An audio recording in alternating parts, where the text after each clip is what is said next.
ব্যবসায় লাভ না হলে কি করবেন? এই ৩টি বাস্তব ও কার্যকর পরামর্শ। আপনি হয়তো দিনরাত পরিশ্রম করছেন, পণ্য বিক্রি হচ্ছে, কাস্টমারও আসছে, কিন্তু শেষে হিসাব মেলালেও লাভ নেই। তখন মনে হতে পারে এই ব্যবসাটা কি ঠিক করছি? চলুন দেখি এই পরিস্থিতিতে ঠিক কী করবেন। পয়েন্ট নাম্বার ১, আগে খরচের দিকে তাকান। লাভ না থাকলে অপচয়ই আপনার প্রথম শত্রু। অনেক সময় আমরা খেয়াল করি না, দোকান ভাড়া বেশি, অপ্রয়োজনীয় স্টাফ বসে আছে, লাইট ফ্যান সারাক্ষণ চলছে, এগুলি আসলে টাকা চুরি করে নিচ্ছে। আপনি যা করতে পারেন, মাসিক খরচ একবার খুঁটিয়ে লিখে ফেলুন। দরকার না থাকলে কিছু পরিষেবা বন্ধ করে দিন। একজন স্টাফ দিয়ে 2 ধরনের কাজ করান। ভাড়ার জায়গা যদি কস্টলি হয়, ছোট বিকল্প ভাবুন। পয়েন্ট নাম্বার 2, বিক্রি বন্ধ করবেন না। লাভ না হলেও কাস্টমার ধরে রাখা লাভের পথ।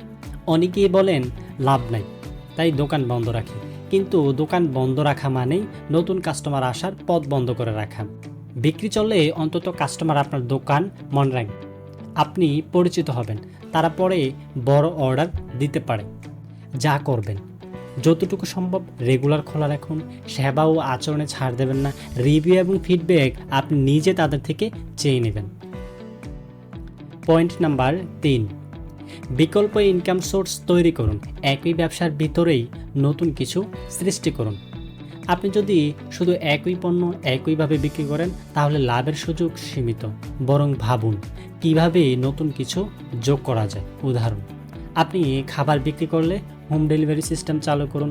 জামা বিক্রি করলে এখানে কাস্টম ডিজাইন সেবা দিন। অর্ডার নেওয়ার জন্য ফেসবুক, ইনস্টাগ্রাম, টুইটার, হোয়াটসঅ্যাপ চালু করুন। একটি ব্যবসার ভিতর থেকে ছোট ছোট আয়ের সেকশন তৈরি করুন। একদম শেষ কথা থাকবে, লাভ না হলেও ব্যবসা চালিয়ে যাওয়া মানে হেরে যাওয়া না, বরং আপনি ততক্ষণ শিখছেন, শক্ত হচ্ছেন, প্রস্তুত হচ্ছেন ভবিষ্যতের জন্য। সময় আর সাহস থাকলে লাভ একদিন আসবেই। আপনি হাল ছাড়বেন না, আপনার পথ তৈরি হবে। আপনার ব্যবসা কীভাবে চলছে কমেন্টে লিখে জানাতে পারেন। ভিডিওটি ভালো লাগলে শেয়ার করতে ভুলবেন না, হয়তো আপনার বন্ধুদেরও কাজে লাগবে। ততক্ষণ ভালো থাকবেন, সুস্থ থাকবেন। আসসালামু আলাইকুম।